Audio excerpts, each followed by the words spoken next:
সরকার গঠন করে এই জন্য কাজ করতে যা কিছু দরকার আমাদের করতে হবে এই কৃষক দলের নেতাকর্মীদের, এই বলে আমার। আসলে আজকের আসলে এই সভাপতি এবং সাধারণ সম্পাদক সহ অন্যান্য নেতৃবৃন্দ সবাইকে জানাই আমি আমার ব্যক্তিগত পক্ষ থেকে ও বাংলাদেশ জাতীয়তাবাদী কৃষক দল কাকচিড়ি ইউনিয়ন শাখার পক্ষ থেকে আন্তরিক শুভেচ্ছা ও অভিনন্দন। যাইনি সেই আমাদের কাঙ্ক্ষিত লক্ষ্য হচ্ছে আমরা যখন ক্ষমতায়, আমাদের সরকার যখন, আমাদের জাতীয়তাবাদী দল যখন ক্ষমতা গঠন করবে তখন থেকেই আসলে আমরা পূর্ণ সুবিধাটা নিতে পারবো। তাই সর্বোপরি খেয়াল রাখতে হবে যাতে আমাদের জাতীয়তাবাদী কৃষক দলের মাধ্যমে বাংলাদেশ জাতীয়তাবাদী দল বিএনপির ভোট বাড়ে, জনগণ যাতে জাতীয়তাবাদী দল বিএনপির প্রতি আকৃষ্ট হয় এই দিকটি লক্ষ্য করে সবাই প্রত্যেকের আচার আচরণ চলাফেরা এদিকে মানে সর্বপ্রথম খেয়াল রাখতে হবে। বাংলাদেশের ৭৫% লোক যে কোনো ভাবেই কৃষকের সাথে জড়িত, কৃষিকাজের সাথে জড়িত। তো যদি সামনে ইনশাল্লাহ আমরা একটা সুন্দর একটা সুষ্ঠু একটা নির্বাচন পাই, তো সেই নির্বাচনের প্রধান মনে করেন যে হইতে হবে যে যারা কৃষক এদেরকে উদ্বুদ্ধ করতে হবে। ভোট কিন্তু ভাই সাধারণ মানুষে দেয়, আমরা যারা রাজনীতি করি এদের থেকে কিন্তু সাধারণ মানুষের ভোটটা কিন্তু আমাদের জন্য জরুরি। তো সেইভাবে মনে করেন আমাদের আগাইতে হইবে। আমার একটাই অনুরোধ থাকবে আপনাদের এই যারা আজকের এইখানে আসছেন তাদের প্রতি, যে সাধারণ মানুষের কিভাবে মন জয় করিয়া তারেক রহমানের ৩১ দফা কিভাবে বাস্তবায়ন করা যায় এবং সামনের নির্বাচন কিভাবে সুন্দরভাবে ভোট দিতে পারি সেই লক্ষ্য থাকবে আপনাদের। সম্মানিত উপস্থিতি, বাংলাদেশ জাতীয়তাবাদী কৃষক দল জাতীয়তাবাদী বিএনপির একটি অঙ্গ সংগঠন এবং সেটি একটি গুরুত্বপূর্ণ অঙ্গ সংগঠন। এই দলটি আমাদের শহীদ প্রেসিডেন্ট জিয়াউর রহমানের হাতে গড়া সংগঠন এবং এই সংগঠনটি অনেক স্বপ্নের একটি সংগঠন। তার এই কৃষক দলটি গঠন করার পিছনে একটু ইতিহাস আছে।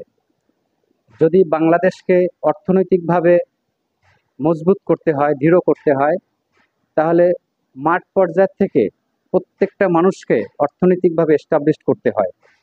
সেই কথা চিন্তা করেই কৃষকদের উন্নয়নের জন্য কিভাবে তাদেরকে ডেভেলপ করা যায়, অর্থনৈতিকভাবে স্বাবলম্বী করা যায়, সেই বিষয়টা গভীরভাবে চিন্তা করে এই বিএনপির প্রতিষ্ঠাতা জনাব শহীদ প্রেসিডেন্ট জিয়াউর রহমান সাহেবের হাতে গড়া সংগঠন ছিল এই কৃষক দলটা।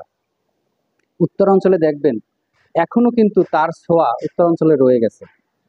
দেখেন আমাদের এই দক্ষিণ অঞ্চলে যে সকল উৎপাদনকৃত পণ্য আমাদের কাছে আসে সেটা কিন্তু দেখবেন অধিকাংশই উত্তরাঞ্চলের প্রত্যেকটা ছোটোখাটো বাজারে।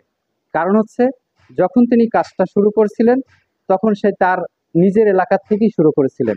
সেখানে কৃষি উন্নয়নের ক্ষেত্রে যে সকল মেশিনপত্র প্রয়োজন ছিল তা সেখানে দেওয়ার ব্যবস্থা করছে, কৃষকদেরকে উন্নত মানের প্রশিক্ষণের ব্যবস্থা করছে, কৃষকদের দ্বার প্রান্তে গিয়ে গিয়ে তাদের সমস্যাগুলো ফাইন্ড আউট করে সেগুলো সমাধান করার চেষ্টা করছে। বিধায় কিন্তু সেই ছোঁয়া আজও সেখানে রয়ে গেছে এবং সেই ধারাবাহিকতায় যে সরকারি যুগে যুগে পরিবর্তন হয়ে আসছে না কেন তারা কিন্তু এই কৃষির উপরে ভর্তুকি দেওয়ার সিস্টেমটা চালু রেখেছে।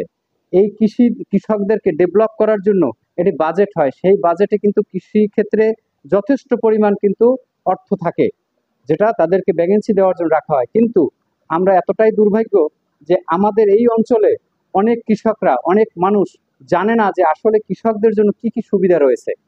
আমি তো চেষ্টা করতেছি, এখন চেষ্টার মাধ্যমেই আমাদেরকে আসলে সফলতা অর্জন করতে হবে। যেমন আপনারা জানেন আমেরিকায় আব্রাহাম লিঙ্কন 7 বার সে ফেল করছে, 8 বারের বার সে দেশের প্রধানমন্ত্রী হয়েছিল। আসলে আমাদেরকে সাধারণ জনগণের জন্য যুদ্ধ করতে হবে। আর এখন আসলে যে এই যে আপনারা বিএনপির কিছু সমস্যা আছে দেখবেন, যারা মেইন বিএনপিটা করছে তাদের ভিতরে সমস্যাগুলো নাই, তাদের মধ্যে কিছু ফালতু লোকজন এসে এই 17 বছর যারা বিভিন্ন ব্যবসা বাণিজ্যের মধ্যে ছিল, আওয়ামী লীগের সাথে আতাত করে তারা ব্যবসা বাণিজ্য করেছে, এই লোকগুলাই এখন মনে করেন তাদের পকেট টাকা আছে, তো গ্রামের 10টা গাঁজাখোর, মদখোর, ইয়াবাখোর গুলারে 10টা টাকা করে দেয়, খরচ বরচ দেয়, হারা লগে লাগাইয়ে মনে করেন যে ডামকি দামকি লাফালাফি, এগুলো আসলে থাকবে না। তারেক রহমানকে যারা চেনে না তারা বিএনপি করতে পারবে না। তারেক রহমান, যেমন আপনাকে একটা কথা বলি, সারা বাংলাদেশের প্রেক্ষাপটে বিদেশ থেকেও কূটনীতিকরা, এই বাংলাদেশের নীতি নির্ধারকরা যারা বাংলাদেশটাকে পরিচালনা করে, তারা বলছিল কি যে আওয়ামী লীগ সরকার যেদিন পতন ঘটবে সেদিনই বাংলাদেশে 10 লক্ষ মানুষ মারা যাবে। কই পাথরঘাটা প্রেক্ষাপট ধরেন, একটা আওয়ামী লীগের ঘরবাড়িও আমরা ভাঙি নাই। কারণ কি, তারেক রহমান বলেছে যে আমার বিএনপি শান্তির দল, জনগণের দল, সাধারণ মানুষের দল, কৃষক শ্রমিকের দল। এই দল অন্যায় করতে জানে না বা পারে না।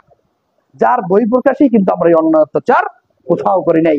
দুই এক জায়গায় যে অন্যায় অত্যাচার হয়েছে সেটা দেখবেন যে আমাদের সরাসরি কোনো বিএনপি নেতৃবৃন্দ জড়িত না।